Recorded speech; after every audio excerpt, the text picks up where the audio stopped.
tubig, kuya. Baptism. Sumunod. Ano to? Eucharist. O, di ba yung yung ostya? Okay, Eucharist. O, lahat nga ganito, Eucharist. Yan. Una, ano to? Baptism. Binyag. Ito, binyag yan. Baptism. Ito, ano to? Eucharist. Okay, Eucharist. Ito yung ginawa natin kanina. Nagsimba kayo. Yan, Eucharist. Tapos ano pa? Ano to? Confirmation. Ay, di ba? O, pag inumpilan kayo, ayan, bumababa ang Holy Spirit. Sige nga, kayo nga, ganito. Ano ba yan? Cute! Butterfly! Cute mo! Parang butterfly. Pero ito ibon to, ibon. Ibon kalapati. Okay, ano to? Baptism. Ayan, kasi may tubig. Ito? Eucharist. Yan, si Ostia. Yan. Ito. Mababa. Ibon to. Ito ang kumpil. Kumpil. Diba? Confirmation. Baptism, Eucharist, confirmation. Confirmation. Pakisabi nga. Confirmation. Ano sa Tagalog yung confirmation? Kumpil.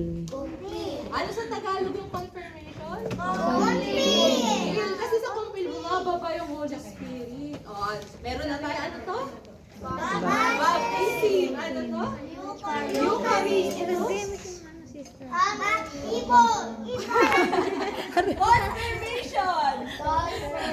ito? Confirmation. Sa Tagalog? Kumpil. Kumpil. Yan. Ito, binyag. Binyag. Ano to? Ano to? Ano sa English yung binyag? Baptism. Ito.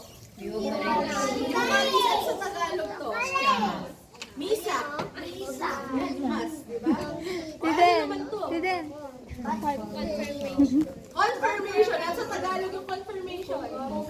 Kumpil. Okay. Eto. Holy orders. Pagpapari. Si Father yan. Pagpapari. Confirmation. Kaya hindi na ako. Paano yung confirmation? Ay, ano pala to? Holy orders. Paano holy orders? Ayan. Holy orders. Very good. Ayan. Gutom na ako! Sabi, kakainan na tayo. Nakailan na tayo. Nakailan na tayo. Nakailan na tayo. Nakailan na kayo. Makinig ka muna. Ito, ano to?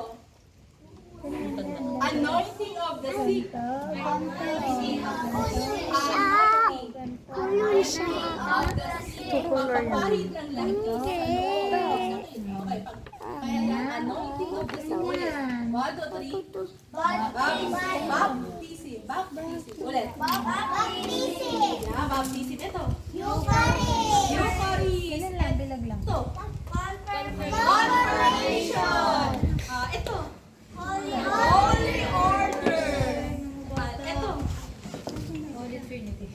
Ano to? Anointing of the sick. Ito, anointing. Pag sinabi anointing, nilalagyan ka ng langis sa noo. At sino nilalagyan no? Yung may sakit. Okay. Kaya pag may sakit kayo, magpapalagay kayo sa pati na dito sa noo. Para gumaling kayo. Anointing of the sick. Okay. Tapos meron pa isa. Ito. Ano ito? Marriage. Matrimony. Kasal. Sa Tagalog, kasal. Ano to? Matrimony. Kompletuhin natin. Baptism, Eucharist, confirmation, anointing of the sick, holy orders, matrimony, marriage. Kasal. Tingnan natin ha. Makakanta natin ulit.